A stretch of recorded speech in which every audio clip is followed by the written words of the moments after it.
এয়া আকাশবাণী যোৰহাট প্ৰিয় শ্ৰোতা আপোনালোক সকলোলৈকে দিগন্ত বৰাই নমস্কাৰ জনাই আৰম্ভ কৰিছোঁ আজিৰ বিশেষ অনুষ্ঠান।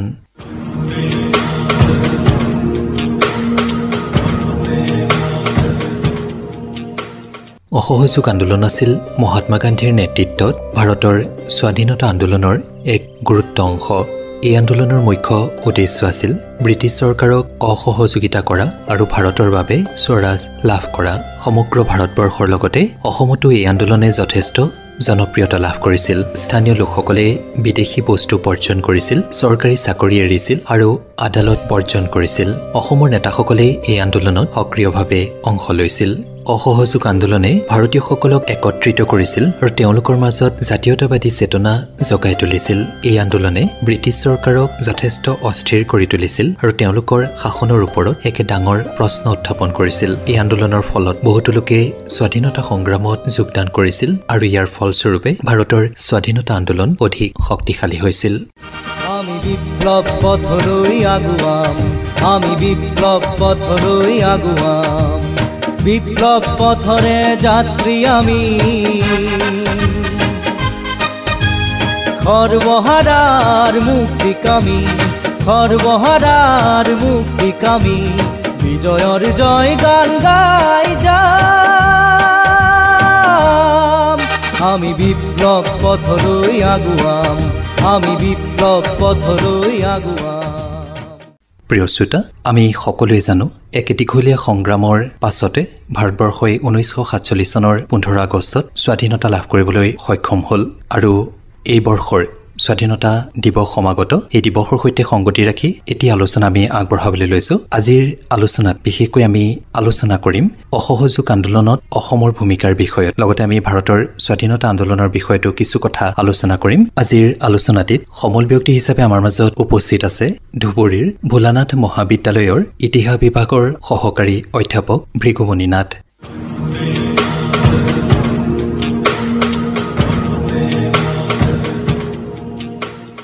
নমস্কাৰ ভৃগুমণি নাথ ডাঙৰীয়া। নমস্কাৰ। আকাশবাণী যোৰহাট কেন্দ্ৰৰ আজিৰ বিশেষ অনুষ্ঠানলৈ আপোনাক স্বাগতম। ধন্যবাদ জনাইছোঁ। ভাৰতৰ স্বাধীনতা সংগ্ৰামৰ সৈতে জড়িত অসহযোগ আন্দোলন আৰু এই আন্দোলনত অসমৰ ভূমিকা কেনেধৰণৰ আছিল সেই বিষয়ত আমি কিছু কথা পাতিম আৰু সেই বিষয়ত পতাৰ উদ্দেশ্যে আপোনাক আজিৰ অনুষ্ঠানত আমি সমল ব্যক্তি হিচাপে লগ পাইছোঁ। আজিৰ অনুষ্ঠানৰ আৰম্ভণিতে কি জনাব? সকলো শ্ৰোতালৈকে মোৰ তৰফৰ পৰা সেৱা জনাইছোঁ। প্ৰকৃততে স্বাধীনতা এই শব্দটো শুনিলেই আমাৰ প্ৰত্যেকৰে বুকু কঁপি উঠে।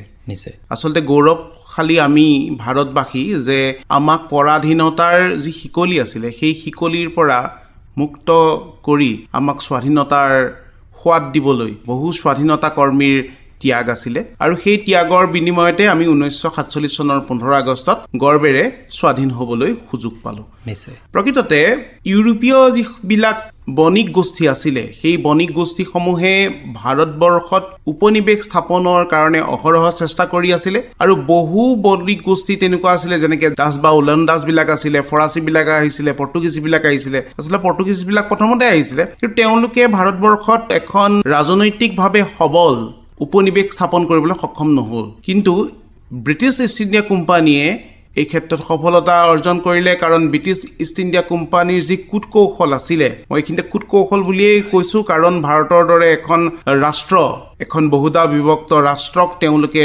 অনায়াসে পদানত কৰি ভাৰতবৰ্ষৰ স্বাধীনতাটো হৰণ কৰিছিলে। আচলতে পলাচী যুদ্ধৰ পিছৰ পৰাই ভাৰতবৰ্ষ ক্ৰমাৎ ব্ৰিটিছৰ অধীন হ'বলৈ আৰম্ভ কৰিছিলে আৰু ব্ৰিটিছৰ অধীন হোৱাৰ পাছত ভাৰতবৰ্ষৰ যি বিলাই বিপত্তি আছিলে সেই সম্পৰ্কে যথেষ্ট গ্ৰন্থত, যথেষ্ট প্ৰবন্ধত ইতিমধ্যে আলোচনা কৰা হৈছে। আৰু আজি আমি যিটো বিষয়বস্তু আমাৰ আগত উপস্থাপন কৰা হৈছে যে অসহযোগ আন্দোলন, এই অসহযোগ আন্দোলনো আচলতে স্বাধীনতা আন্দোলনৰ এক বিষয়বস্তু আছিলে। আচলতে এই অসহযোগ আন্দোলনৰ যোগেদি যিসকল আমি স্বাধীনতা কৰ্মী আৰু সত্যাগ্ৰহী, মানে এনেকুৱা হ'ব যে সত্যাগ্ৰহী বুলিলেও মানুহৰ মাজত এটা বেলেগ ধাৰণা থাকে, স্বাধীনতা কৰ্মী বুলিলেও বেলেগ ধাৰণা থাকে। কাৰণ কোনো এটা স্বাধীনতা আমি কেৱল নেতাসকলৰ দ্বাৰাই অৰ্জন কৰিব নোৱাৰোঁ, সাধাৰণ মানুহসকল তৃণমূল পৰ্যায়ৰ নাগৰিকসকলৰ অংশগ্ৰহণৰ দ্বাৰাহে এই স্বাধীনতা আমি আজৰি আনিবলৈ সক্ষম হৈছিলোঁ। সকলোৰে দলীয় যি মনোভাৱ আছিলে যে ভাৰতবৰ্ষক স্বাধীন কৰিব লাগে, সেই মনোভাৱৰ ফলতেই ভাৰতবৰ্ষই স্বাধীনতা লাভ কৰিবলৈ সক্ষম হ'লগৈ। হয়, নিশ্চিতভাৱে। এই ক্ষেত্ৰত আমি মহাত্মা গান্ধীৰ ভূমিকাৰ কথা উল্লেখ কৰিবই লাগিব। স্বাধীনতা আন্দোলনৰ ক্ষেত্ৰতে অসহযোগ আমি সাধাৰণভাৱে বুজিম সহযোগ নকৰা। গতিকে সেই অসহযোগ আন্দোলনৰ বিষয়ত শ্ৰোতা ৰাইজক কিছু কথা বিস্তৃতভাৱে আগবঢ়াই নিশ্চয় জানি ভাল পাব। নিশ্চিতভাৱে অসহযোগ এই শব্দটোৰ তাৎপৰ্য আপুনি ব্যাখ্যা কৰিলে যে সহযোগ নকৰা, কিন্তু অসহযোগ আন্দোলনৰ প্ৰেক্ষাপটটো কি আছিলে? এই অসহযোগ আন্দোলনৰ প্ৰেক্ষাপট সম্পৰ্কে যৎকিঞ্চিত উনুকিয়াব খুজিছোঁ। ইয়াৰ সমান্তৰালভাৱে আমি মহাত্মা গান্ধীৰ ভূমিকাও উল্লেখ কৰি যাম। 1920 চনৰ অসহযোগ আন্দোলনৰ নেতৃত্ব বহন কৰি মহাত্মা গান্ধীয়ে অহিংস পথেৰে ব্ৰিটিছ প্ৰশাসনৰ কবলৰ পৰা ভাৰতৰ স্বাধীনতা ঘূৰাই আনিবলৈ প্ৰতিজ্ঞাবদ্ধ হৈছিল। ইয়াত এটা বিষয়বস্তু মন কৰিব লাগিব যে অহিংস পন্থা, য'ত কোনো হিংসা নাথাকিব। ব্ৰিটিছৰ দৰে শক্তিশালী এটা ঔপনিৱেশিক শক্তিৰ বিপৰীতে ভাৰতীয় সেই সজোৱা নিচলা লোকসকলে কেৱল অহিংসাৰ যিটো মূল মন্ত্ৰ, অহিংসাৰ অস্ত্ৰৰে স্বাধীনতা অৰ্জন কৰাটো ইমান সৰল নাছিল, কিন্তু মহাত্মা গান্ধীৰ নেতৃত্বত সেই যিটো দুৰূহ পথ সেয়া কিন্তু সফল হৈছিলে।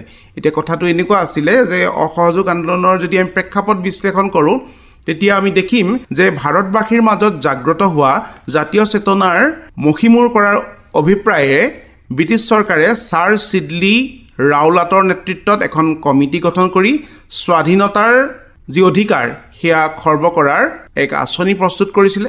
আৰু সেই আঁচনিৰ মৰ্মেই বাতৰি কাকতৰ স্বাধীনতা হৰণ কৰা হৈছিলে, বিনা বিচাৰে মানুহক আটক কৰিবলৈ লোৱা হৈছিলে, আৰু ন্যায়ালয়ৰ ৰায়ৰ অবিহনে ৰাজনৈতিক অপৰাধীক বিচাৰ কৰিব পৰা ক্ষমতা এই ৰাওলাট আইনখনে আনি দিছিলে। অতি সহজভাৱে যদি আমি কওঁ, ৰাওলাট আইন হ'ল নো এপিল, নো দালিল এণ্ড নো ৱাকিল। নো এপিল, কোনো ধৰণৰ ন্যায়ালয়ত এপিল কৰিব নোৱাৰে। নো দলিল, কোনো ধৰণৰ দলিল কৰিব নোৱাৰে, আবেদন কৰিব নোৱাৰে, প্ৰশ্ন সুধিব নোৱাৰে যে মোক কিয় গ্ৰেপ্তাৰ কৰা হ'ল। আৰু শেষৰটো হ'ল নো ৱকিল, কোনো ধৰণৰ উকিল ধৰিব নোৱাৰে। মানে এই বিষয়বস্তুসমূহ ৰাওলাট আইনৰ যোগেদি ভাৰতবৰ্ষত বলবৎ কৰি ভাৰতৰ স্বাধীনতা, ভাৰতবাসীৰ স্বাধীনতা একেবাৰে নাইকিয়া কৰি দিছিলে এই ৰাওলাট আইনখনে। এতিয়া কথাটো হ'ল যে 1919 চনৰ ফেব্ৰুৱাৰী মাহৰ পৰাই এই ৰাওলাট আইনখন ভাৰতবৰ্ষত বলবৎ হ'ল। ৰাওলাট আইনখন কিমান ক্ৰুৰ আছিলে, কিমান এগ্ৰেছিভ আছিলে, কিমান জনতাৰ স্বাধীনতাৰ বিপৰীত আছিলে, সেই সম্পৰ্কে মই উনুকিয়ালোঁ। এতিয়া কথাটো হ'ল যে এই ৰাওলাট আইনৰ বিৰোধিতা কৰাটো দেশবাসীৰ বাবে আটাইতকৈ জৰুৰী কথা আছিলে। নিশ্চয়। এতিয়া সেয়েহে 1919 চনৰ 30 মাৰ্চত সৰ্বভাৰতীয় এক হৰতাল হ'ল, আৰু এই হৰতালৰ আহ্বান যদিও সেই সময়ত কৰা হৈছিলে, কিন্তু কেতবোৰ ৰাজনৈতিক কাৰণত, সামাজিক কাৰণত সেই হৰতাল 6 এপ্ৰিললৈ পিছুৱাই দিয়া হৈছিলে। 30 মাৰ্চত হৰতাল কৰাৰ কথা আছিলে, কিন্তু কেতবোৰ কাৰণত ভালকে এটা সবল নেতৃত্ব গ্ৰহণ কৰি হৰতালটো কৰাৰ উদ্দেশ্যেৰে সেই হৰতালটো 6 এপ্ৰিললৈ পিছুৱাই দিয়া হৈছিলে। হৰতাল পালনৰ আহ্বানে দেশবাসীৰ মাজলৈ এক নতুন জনজাগৰণ আনিছিলে। শান্তিপূৰ্ণ হৰতাল পালনেৰে মহাত্মা গান্ধীয়ে ব্ৰিটিছক বিৰোধিতা কৰিব খুজিছিলে যদিও কেতবোৰ ঠাইত কিছুমান হিংসাত্মক ঘটনা হৈছিলে। কাৰণ ব্ৰিটিছে যেতিয়া অস্ত্ৰ উঠাই লৈছিলে, আমাৰ সাধাৰণ যিসকল প্ৰজা আছিলে, যিসকল নাগৰিক আছিলে, তেওঁলোকে মহাত্মা গান্ধীৰ যিটো অহিংস নীতি সেইটো বহুকেইটা পাহৰি গৈছিলে। কাৰণ পিঠিত যেতিয়া কোব পৰি থাকিব তেতিয়া নিশ্চিতভাৱে অহিংস নীতিৰ কথা তেওঁলোকে পাহৰি গৈছিলে, আৰু ব্ৰিটিছৰ বিৰুদ্ধে আমাৰ যিখিনি সাধাৰণ নাগৰিক আছিলে তেওঁলোকে বহু ক্ষেত্ৰত অস্ত্ৰ তুলি লৈছিলে বুলি ক'ব পাৰি।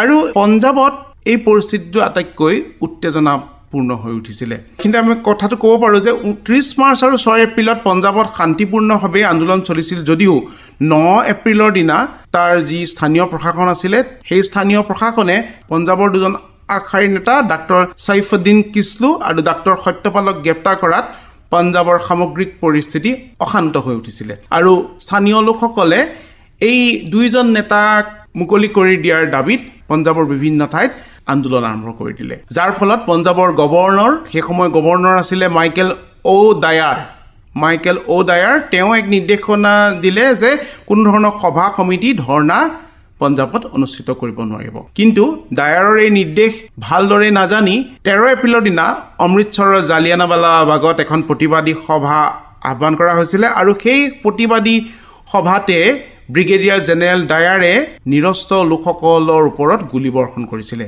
এইটো এটা জঘন্য হত্যাকাণ্ড বুলি ক'ব পাৰি। আৰু কোৱা হয় যে সেনাবাহিনীয়ে বন্দুকত গুলী শেষ নোহোৱা পৰ্যন্ত নিৰস্ত্ৰ জনতাৰ ওপৰত গুলী বৰ্ষণ কৰাত 380 জন লোকৰ মৃত্যু হৈছিলে। এইটো চৰকাৰী হিচাপে দেই। বেচৰকাৰী হিচাপ মতে কিমান মৃত্যু হৈছিলে সেয়া আজিও উল্লেখ ক'তো নাই। বৰ্তমান জালিয়ানৱালা বাগত এক স্মৃতিসৌধ নিৰ্মাণ কৰা হৈছে, এটা পুথিভঁৰাল আছে, তাত বহু তথ্য পোৱা যায়। এতিয়া কথাটো হ'ল কি, এইদৰে যেতিয়া ভাৰতবাসীৰ ওপৰত অত্যাচাৰ চলোৱা হৈছিলে সেই সময়ত মহাত্মা গান্ধীয়ে ব্ৰিটিছ চৰকাৰে দিয়া কাইজাৰ ই হিন্দ খুবেই এটা সন্মানীয় কিতাপ আছিলে। খুবেই এটা সন্মানীয় কিতাপকো মহাত্মা গান্ধীয়ে উভতাই দিলে। মানে যেতিয়া জালিয়ানৱালা বাগৰ হত্যাকাণ্ড হ'ল তাৰ পিছতে মহাত্মা গান্ধীয়ে নিজৰ যি প্ৰতিবাদী সত্তা সেয়া দুগুণলৈ বৃদ্ধি কৰিছিলে আৰু প্ৰথম প্ৰতিবাদী পদক্ষেপ আছিলে কাইজাৰ ই হিন্দ যি কিতাপ, সেই কিতাপ ব্ৰিটিছক উভতাই দিছিলে। প্ৰতি মুহূৰ্ততে মহাত্মা গান্ধীয়ে অহিংস নীতিকেই আদৰ্শ হিচাপে লৈ আছিলে আৰু হিংসাৰ কোনো কাৰ্যপন্থাই হাতত লোৱা নাছিলে। সেই কথা আমি প্ৰত্যেকজন ভাৰতীয়ই অনুভৱ কৰিছোঁ বা পঢ়ি আহিছোঁ। হয়, নিশ্চিতভাৱে। আচলতে ক'বলৈ গ'লে অহিংস যি পৰম্পৰা, অহিংসাৰ যি অস্ত্ৰ মহাত্মা গান্ধীয়ে ব্ৰিটিছৰ বিৰুদ্ধে ব্যৱহাৰ কৰিবলৈ লৈছিলে, সেই ব্যৱহাৰ কৰাৰ যি মূল মন্ত্ৰ তেওঁ দক্ষিণ আফ্ৰিকাতে আৰম্ভ কৰিছিলে। দক্ষিণ আফ্ৰিকাৰ বৰ্ণবাদী সমাজ ব্যৱস্থাৰ বিৰুদ্ধে মহাত্মা গান্ধীয়ে অহিংস আৰু সত্যাগ্ৰহৰ দ্বাৰাই, এই দুটা মূল মন্ত্ৰ, অহিংসা আৰু সত্যাগ্ৰহ, এই সত্যাগ্ৰহ আৰু অহিংসাৰ দ্বাৰাই তেওঁ তাত বৰ্ণবাদী সমাজ ব্যৱস্থাক পদান্ত কৰিবলৈ সক্ষম হৈছিলে, বৰ্ণবাদ নোহোৱা কৰিবলৈ সক্ষম হৈছিলে। আৰু সেই অহিংস আৰু সত্যাগ্ৰহৰ মূল মন্ত্ৰকে ভাৰতবৰ্ষত অৱলম্বন কৰি ব্ৰিটিছৰ হাতৰ পৰা স্বাধীনতা আজৰি আনিবলৈ মহাত্মা গান্ধীয়ে প্ৰচেষ্টা চলাইছিলে। এইখিনিতে মই এটা কথা উল্লেখ কৰিব খুজিছোঁ। আপুনি মোক কৈছিলে যে অসহযোগ আন্দোলনক কিদৰে মহাত্মা গান্ধীয়ে আগবঢ়াই লৈছিলে।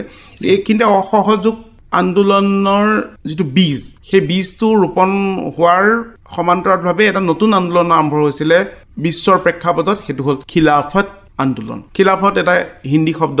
খিলাফত মানে হ'ল কোনোবা এটা বিষয়ৰ বিৰোধ কৰা। আৰু এই খিলাফত মুভমেণ্টটো বা এই খিলাফত যিটো আন্দোলন, সেয়া আন্দোলন আৰম্ভ হৈছিলে প্ৰথম বিশ্বযুদ্ধৰ ঠিক পিছত। প্ৰথম বিশ্বযুদ্ধত আচলতে তুৰ্কীক মিত্ৰ শক্তিয়ে খুবেই অপমান কৰিলে আৰু তুৰ্কীৰ সেই সময়ৰ যিজন মুৰব্বী আছিলে তেওঁ হ'ল খলিফা।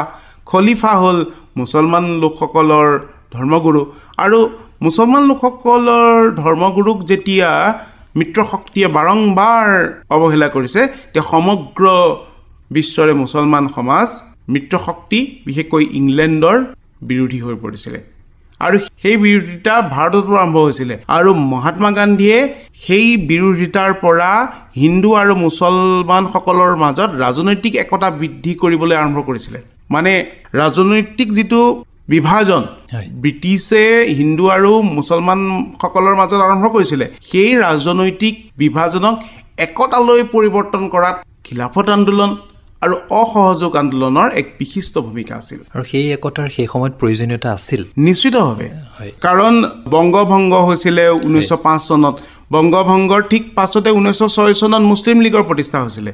মুছলিম লীগ প্ৰতিষ্ঠা হোৱাৰ আঁৰত আছিলে ব্ৰিটিছৰ ভাগ কৰি শাসন কৰা নীতি, ডিভাইড এণ্ড ৰুল পলিচি। আৰু ডিভাইড এণ্ড ৰুল পলিচিয়ে প্ৰকৃততে ভাৰতক খণ্ড বিখণ্ড কৰাত অৰিহণা যোগাইছিল। কিন্তু অসহযোগ আন্দোলন আৰু খিলাফত আন্দোলনৰ আঁত ধৰি মহাত্মা গান্ধীয়ে ভাৰতবৰ্ষক ব্ৰিটিছৰ বিৰুদ্ধে একমুঠে জাতি, বৰ্ণ, ধৰ্ম পৰিহাৰ কৰি থিয় হ'বলৈ সাহস যোগাইছিল।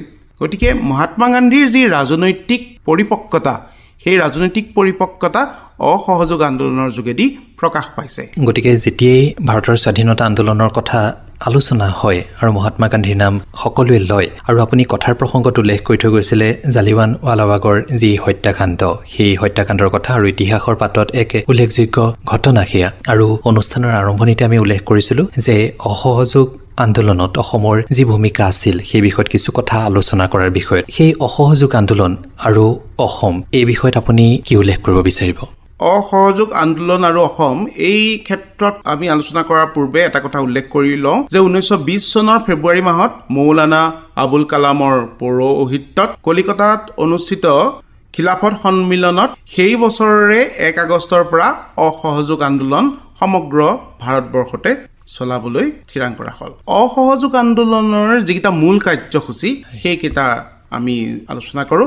প্ৰথম আছিলে যে ব্ৰিটিছ চৰকাৰে ভাৰতবাসীক দিয়া যিবোৰ কিতাপ আছিলে, যেনেকৈ মই ক'লোঁ কাইজাৰী হিন্দ আছিলে, সেইবোৰ উভতাই দিয়া, চৰকাৰে দিয়া অবৈতনিক পদবী আৰু স্থানীয় নিকায়সমূহৰ মনোনীত সদস্যৰ পদ প্ৰত্যাহাৰ কৰা, চৰকাৰৰ দ্বাৰা আহ্বান জনোৱা সভা সমিতিত উপস্থিত থকাৰ পৰা সকলো বিৰত থকা, শিক্ষানুষ্ঠানত স্বদেশী শিক্ষাৰ প্ৰচলন কৰা, বিদেশী পণ্য দ্ৰব্য বৰ্জন কৰা।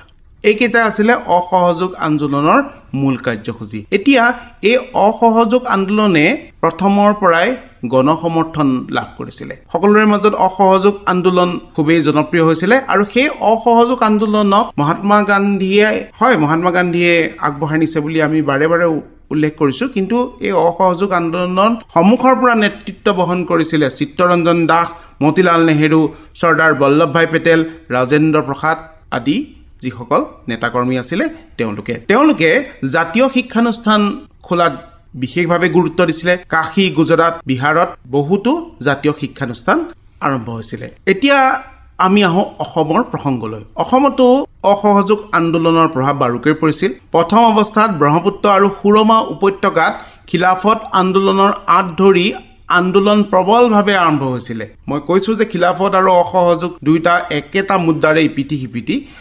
1920 চনৰ 19 মাৰ্চত অসমত শোক দিৱস পালন কৰি তুৰ্কীৰ ভাৰ্চাই চুক্তিত কৰা অপমানৰ কৈফিয়ত বিচৰা হৈছিল। মই ইতিমধ্যে উল্লেখ কৰিছোঁ যে মিত্ৰশক্তিয়ে তুৰ্কীক খুব বেয়া ব্যৱহাৰ কৰিছিল আৰু সেই বেয়া ব্যৱহাৰ কৰাৰ প্ৰতিবাদ কল্পে শোক দিৱস পালন কৰা হৈছিল। আৰু এই শোক দিৱস পালন কৰি সুৰমা উপত্যকাৰ সুৰমা উপত্যকা মানে বৰ্তমান যিটো শিলচৰৰ ফালে যিটো অংশ সেইটো সুৰমা উপত্যকা আছিলে। সুৰমা উপত্যকাৰ চিলেট, কৰিমগঞ্জ, হবিগঞ্জ, মৌলবী বজাৰত প্ৰতিবাদী সভা অনুষ্ঠিত হৈছিল। আৰু এইখিনিতে এটা কথা উল্লেখ কৰিব পাৰোঁ যে হবিগঞ্জৰ বজাৰখনত থকা চৰকাৰী প্ৰাধান্য ওফৰাবলৈ ব্যৱসায়ীসকলে সুকীয়াকৈ এখন বজাৰো গঠন কৰিছিল। মানে ব্ৰিটিছৰ প্ৰশাসনৰ বিপৰীতে সমান্তৰালভাৱে এখন বজাৰ তেওঁলোকে স্থাপন কৰি দেশীয় সামগ্ৰী ক্ৰয় বিক্ৰয় কৰিবলৈ আৰম্ভ কৰিছিল। এটা স্বনিৰ্ভৰশীলতাৰ পথো মুকলি হৈছিল। নিশ্চয়। দ্বিতীয়তে এজন বিশেষ সাধাৰণ ব্যক্তিজনৰ নাম হ'ল আব্দুল গফুৰ। তেওঁ কি কৰিছিলে, তেওঁ বাৰংবাৰ গাঁও অঞ্চলবিলাকত হিন্দু আৰু মুছলমানসকলৰ মাজত একতাৰ বাণী প্ৰচাৰ কৰিবলৈ চেষ্টা কৰিছিলে। ইফালে আমি এই সুৰমা উপত্যকাৰ কথা কৈছোঁ, এইফালে ব্ৰহ্মপুত্ৰ উপত্যকাত কি হৈছে আমি যদি চাওঁ যে 1920 চনৰ 19 মাৰ্চত তৰুণৰাম ফুকনৰ সভাপতিত্বত গুৱাহাটীত এখন প্ৰতিবাদী সভা আয়োজন কৰা হৈছিলে আৰু সেই প্ৰতিবাদী সভাখনতে মিত্ৰপক্ষই তুৰ্কীক কৰা অসন্মানৰ বিৰোধিতা কৰা হৈছিলে। আৰু অনুৰূপ কিছুমান সভা গোৱালপাৰা, তেজপুৰ, যোৰহাট, শিৱসাগৰ আৰু উত্তৰ লখিমপুৰতো অনুষ্ঠিত কৰা হৈছিলে। অসহযোগ আন্দোলনৰ যি ধাৰাবাহিকতা সেয়া অসমত আগবঢ়াই লৈ গৈছিলে আসাম এছ'চিয়েশ্যনে। আৰু আসাম এছ'চিয়েশ্যনৰ সেই সময়ৰ প্ৰতিনিধিবৰ্গ আছিল নবীন চন্দ্ৰ বৰদলৈ, ফৈজনুৰ আলী, চন্দ্ৰনাথ শৰ্মা। এওঁলোক মহাত্মা গান্ধীৰ অনুগামী আছিল আৰু তেওঁলোকে প্ৰথমবাৰৰ কাৰণে সৰ্বাত্মকভাৱে অসমত অসহযোগ আন্দোলন বিস্তাৰ কৰাত গুৰি ভটা ধৰিছিল বা সূত্ৰধাৰৰ ভূমিকা লৈছিল। আন এটা বিষয় আলোচনা কৰি যাব বিচাৰিছোঁ। ভাৰতৰ যি স্বাধীনতা সংগ্ৰাম আছিল সেই সংগ্ৰামত বিভিন্ন শ্ৰেণীৰ লোকে অংশগ্ৰহণ কৰিছিল। আমি সকলো বিষয়ে আলোচনা নকৰি ছাত্ৰসকলৰ যি ভূমিকা আছিল সেই বিষয়টোলৈ আহিব বিচাৰিছোঁ। সেই বিষয়ত কোনখিনি কথা আপুনি উল্লেখ কৰিব? এইখিনিতে খুবেই এটা মন কৰিবলগীয়া কথা যে অসমত অসহযোগ আন্দোলনৰ সংগঠক আৰু অংশগ্ৰহণকাৰী অধিকাংশই আছিল ছাত্ৰ। অসম ছাত্ৰ সন্মিলন নামৰ ছাত্ৰ সংগঠনটোৰ তত্ত্বাৱধানত অসমৰ সকলো ছাত্ৰ একত্ৰিত হৈছিল। মহাত্মা গান্ধীৰ আদৰ্শত উদ্বুদ্ধ হৈ অসমৰ ডেকা চন্দ্ৰনাথ শৰ্মাই তেওঁ ওকালতি নিজৰ পেচা হিচাপে লৈছিল। চন্দ্ৰনাথ শৰ্মাই ওকালতি ত্যাগ কৰিছিল। এইখিনিতে মন কৰিবলগীয়া কথা যে তেওঁ নিজৰ বৃত্তিটো এৰি দিছিলে। ব্ৰিটিছৰ কোনো মেল মোকদ্দমা তেওঁ সহযোগ নকৰে। ওকালতি এৰিলে চন্দ্ৰনাথ শৰ্মাই। চন্দ্ৰনাথ শৰ্মাক দেখি অন্য বহু সেই সময়ত ওকালতিক পেচা হিচাপে লৈ থকা লোকে কোৰ্ট কছাৰীলৈ যোৱা নাছিলে। আৰু চন্দ্ৰনাথ শৰ্মাই নাগপুৰত অনুষ্ঠিত নিখিল ভাৰত কলেজীয়া ছাত্ৰ সন্মিলনত যোগদান কৰিছিল আৰু সেই সন্মিলনৰ সভাপতি আছিল লালা লাজপত ৰায়। গতিকে অসমৰ লোকসকলে লাহে লাহে সৰ্বভাৰতীয় পৰ্যায়লৈ যাবলৈ আৰম্ভ কৰিছিল। ৰাজনৈতিকভাৱে অসমৰ ছাত্ৰসকল সক্ৰিয় হৈছিলে আৰু সেই সময়ত অসমৰ ছাত্ৰই কটন কলেজত চলি থকা যি পাঠদান, কটন কলেজৰ পাঠদান কিন্তু বৰ্জন কৰিছিলে। আৰু কটন কলেজৰ পাঠদান বৰ্জন কৰাৰ ফলত কটন কলেজৰ কৰ্তৃপক্ষ বিমূৰত পৰিছিলে আৰু সেই সময়ছোৱাতে তৰুণৰাম ফুকনৰ নেতৃত্বত 150জন ছাত্ৰই কটন কলেজ ত্যাগ কৰিছিল। 150জন ছাত্ৰই কটন কলেজ ত্যাগ কৰি ব্ৰিটিছৰ বিৰোধিতা কৰাটো সেই সময়ত এটা উল্লেখযোগ্য ঘটনা বুলি আমি ক'ব পাৰোঁ। আৰু ইয়াৰ সমান্তৰালভাৱে জাতীয় শিক্ষানুষ্ঠান আৰম্ভ হৈছিল আৰু এই জাতীয় শিক্ষানুষ্ঠানক আগবঢ়াই নিয়াৰ ক্ষেত্ৰত চন্দ্ৰনাথ শৰ্মাই অহোপুৰুষাৰ্থ কৰিছিল। আৰু সেই সময়ত জাতীয় শিক্ষানুষ্ঠানৰ নামত অসমত আৰম্ভ হোৱা এখন শিক্ষানুষ্ঠান হ'ল Tilak memorial school. Tilak memorial school গুৱাহাটীত আৰম্ভ হৈছিলে, কিন্তু গুৱাহাটীৰ উপৰিও তেজপুৰ, যোৰহাট, পথৰুঘাট এই অঞ্চলবিলাকতো এনেকুৱা স্কুল খোলা হৈছিলে। এটা উল্লেখ কৰিবলগীয়া কথা যে শিৱসাগৰৰ বকতাত ভুৱন চন্দ্ৰ গগৈ প্ৰচেষ্টাত এখন কাৰিকৰী বিদ্যালয় সেই সময়ত খোলা হৈছিলে। শিৱসাগৰৰ বকতাৰ দৰে এখন ভিতৰুৱা অঞ্চলত অসহযোগ আন্দোলনে গা কৰি উঠিছিলে। সেয়া অসমৰ কাৰণে এটা খুবেই গৌৰৱৰ বিষয়। ইয়াৰোপৰি ছাত্ৰসকলে বিদেশী বস্তু বৰ্জন কৰিবলৈ গাঁৱে ভূঞে গৈ ৰাইজক আহ্বান জনাইছিলে। আৰু আমি জানো অসমৰ যিসকল জাতি জনগোষ্ঠীৰ লোক আছে সকলোৱে এই আন্দোলনত সহযোগিতা আগবঢ়াইছিলে। সকলোৰে এটাই ইচ্ছা, ভাৰতবৰ্ষই স্বাধীনতা লাভ কৰক, কোনো লোকৰ শাসনৰ তলত নাথাকো। এই আন্দোলনসমূহত চাহ বাগিচাৰ শ্ৰমিকসকলৰ ভূমিকা কেনেধৰণৰ আছিল? খুবেই এটা প্ৰয়োজনীয় বিষয় যে অসমৰ চাহ বাগিচাৰ শ্ৰমিকে অসহযোগ আন্দোলনো কেনেকৈ অংশগ্ৰহণ কৰিছিল বা তেওঁলোক কিভাৱে উদ্বুদ্ধ হৈছিল। অসমৰ চাহ বাগিচাৰ শ্ৰমিকসকল আছিলে খুবেই অৱহেলিত এটা শ্ৰেণী।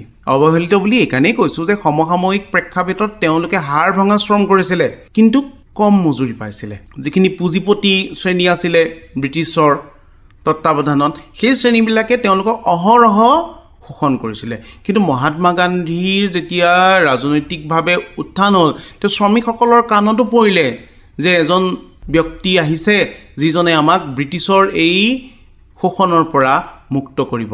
সেয়েহে 1921 চনৰ মাৰ্চ মাহত দৰঙৰ হেলেম চাহ বাগিচাৰ শ্ৰমিকসকলে স্বতঃস্ফূৰ্তভাৱে অসহযোগ আন্দোলনত অংশগ্ৰহণ কৰিবলৈ আগবাঢ়ি ধৰ্মঘট কাৰ্যসূচীত অংশগ্ৰহণ কৰিলে। আৰু তেওঁলোকৰ মূল যিটো শ্লোগান আছিলে যে নিম্ন হাৰত মজুৰি, হাড় ভঙা শ্ৰম আৰু প্ৰয়োজনতকৈ যে কম ছুটি তেওঁলোকে পায়, সেইবোৰ বিষয়ৰ পৰা যাতে তেওঁলোক মুক্ত হ'ব পাৰে। আৰু লাহে লাহে এই আন্দোলন তীব্ৰতৰ হৈ আহিলে।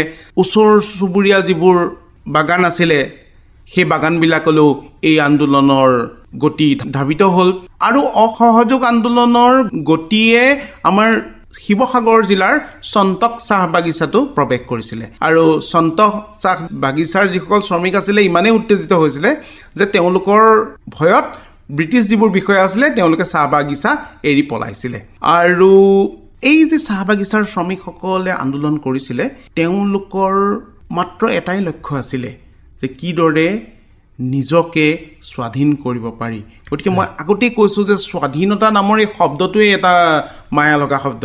বিভিন্ন শোষণৰ পৰা মুক্ত হ'ব পৰাকৈ নিজকে গঢ়ি তোলাৰ উপৰিও সমাজখন আগুৱাই নিয়াৰ ক্ষেত্ৰত এই স্বাধীনতা নামৰ শব্দটোৰ বিশেষ অৰিহণা আছিল। এতিয়া স্বাধীনতাৰ দিশত চাহ বাগিচাৰ শ্ৰমিকসকলে যে অংশগ্ৰহণ কৰিলে, তেওঁলোকৰ ওপৰত কিন্তু চৰকাৰী দমন নীতি অতিপাত বৃদ্ধি পাইছিল।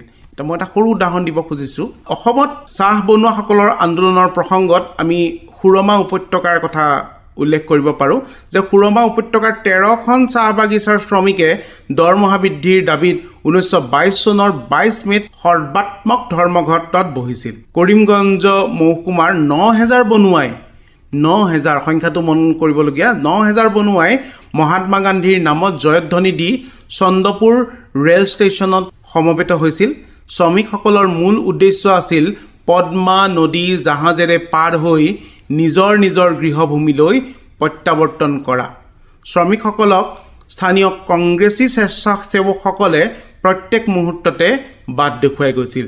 কিন্তু এই যে শ্ৰমিকসকল 9000 শ্ৰমিক যে গোট খাইছিলে তেওঁলোকক পিছুৱাই নিবলৈ স্থানীয় যি প্ৰশাসন আছিলে সেই প্ৰশাসন উঠি পৰি লাগিছিলে। আৰু যেতিয়া শ্ৰমিকসকলে জাহাজেৰে বা নাৱেৰে পদ্মা নদীখন পাৰ হ'ব খুজিছিলে সেই সময়তে বহু শ্ৰমিকক মাৰপিট কৰি পদ্মা নদীত উটাই দিয়া হৈছিলে। বহু শ্ৰমিকৰ মৃত্যু হৈছিলে আৰু এনেধৰণৰ অপঘাতত শ্ৰমিক মৃত্যু হোৱা দেখি যিটো বাতৰি শুনি সমগ্ৰ ভাৰতবৰ্ষতে কিন্তু প্ৰতিবাদ হৈছিলে। বৰ্তমানৰ প্ৰেক্ষাপটত এই চন্দ্ৰপুৰৰ শ্ৰমিকসকলৰ মৃত্যুক কিন্তু বহু ক্ষেত্ৰত আলোচনা কৰা নহয়। এই প্ৰেক্ষাপটতে আজি এই চন্দ্ৰপুৰৰ শ্ৰমিকসকলে অসহযোগ আন্দোলনত যি প্ৰাণ আহুতি দিছিলে তেওঁলোকলৈ গভীৰ শ্ৰদ্ধাঞ্জলি মই নিবেদন কৰিছোঁ। আজি আমি বহুখিনি কথা আলোচনা কৰিলোঁ, অসহযোগ আন্দোলন আৰু অসমৰ যি ভূমিকা, আৰু বহুখিনি কথা পাতিবলগীয়া আছিলে, কিন্তু যিহেতু এটা নিৰ্ধাৰিত সময়ত আমি আমাৰ অনুষ্ঠানটি সামৰিব লগা হয়, আজিৰ অনুষ্ঠানৰ শেষত আপুনি কি উল্লেখ কৰিব? প্ৰকৃততে অসহযোগ আন্দোলনৰ যিখিনি গতিধাৰা সেই গতিধাৰাক আমি কেইটামান পৃষ্ঠাৰ মাজত সামৰি থ'ব নোৱাৰোঁ। নিশ্চয় সন্মুখৰ পৰা নেতৃত্ব বহন কৰাৰ যিসকল নেতা আছিলে মহাত্মা গান্ধী, চিত্তৰঞ্জন দাস, মতিলাল নেহেৰু, এইসকলৰ উপৰিও প্ৰান্তীয় পৰ্যায়ত যিসকল নেতাই অসহযোগ আন্দোলনত অংশগ্ৰহণ কৰি নিজৰ বলিদান দিছিলে, সাধাৰণ শ্ৰমিকৰ পৰা আৰম্ভ কৰি বিভিন্ন বৰ্গৰ লোকসকলে নিজকে স্বাধীনতা আন্দোলনৰ যি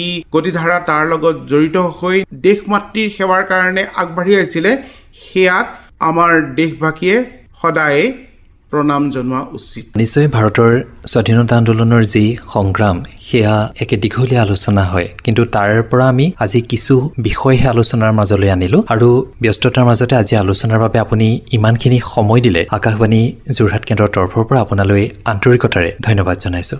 ধন্যবাদ জনাইছোঁ আপোনাকো।